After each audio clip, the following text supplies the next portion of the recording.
I just think, honestly, in truth, it's by our cultures, where we come from, our parents, by that association, that connection, just naturally feel, obliged to help where we can. But, I would help where I can, wherever it was around the world, if I felt I could be helpful and, make a difference. But Africa certainly, rings truer to us because it's relatable. Our families are from there. And in many cases, our work can reach more people and have more effect. I think for myself personally, I was quite frustrated by the narratives I saw around Africans growing up. There was a lot of trauma on TV, and I never felt the positive stories were shown enough. So we both felt the story around Africa as a continent could be told in a different way. People aren't waiting for handouts. People are looking for investment that comes back tenfold, 20-fold. It's in our best interest to support a continent that has the youngest billion emerging, right? So for us, it really is, it's just true to our hearts, I think. Reframing how people view Africa. The irony is that Africa is seen as a place that's always in need of aid, but interestingly enough, the world needs Africa more than Africa needs the world because 100%. It's rich in resources, rich in human resources as well, and where the rest of the world seems to be depleting in many, many ways. So yeah, reframing. Yeah, I think the lesson that struck me the most really was about seeing that the solutions already exist. There's so many people doing amazing work and organizations at the grassroots level who know what they need. They're not looking for people to come in with solutions. And there isn't a one-size-fits-all on a continent that huge anyways. So it's nice to know that the possibilities are there. What's frustrating, however, is we have all the answers and we're not doing the work. And there has been a lack of political will. There's been a lack of funding where there should be. And I think, that's something that we wanted to address with our organization, is to put the funding where it's really going to have an impact, and an impact that actually affects people outside of the global south. It affects the global north to have a positive effect in the global south. So that's something that we're really passionate about.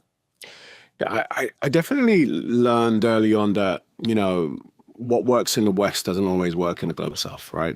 So the Western ideals of how things should be placed, or how we should approach problems, doesn't always work. And so I found a lot of listening was really important. Yeah. And then taking what you learn and hear and, as Sabrina said, helping them, or helping a solution help itself. You know what I mean? And that's something I learned really early on, was just that you can't just walk in and say, hey, we've got ideas to fix your problems. You've got to listen. And, what's going on with me doesn't always, going to help you in the same way. I remember seeing this meme. It's a meme. It's a cartoonist impression.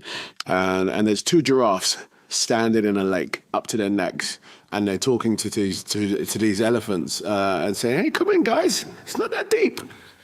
And just elephants are like, I don't know, bro.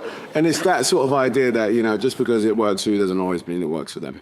I love that. I love the idea of listening is so important. And that's really how we've viewed our role as advocates, is to bring the voices of the people we want to speak with into the rooms that we've been able to come into.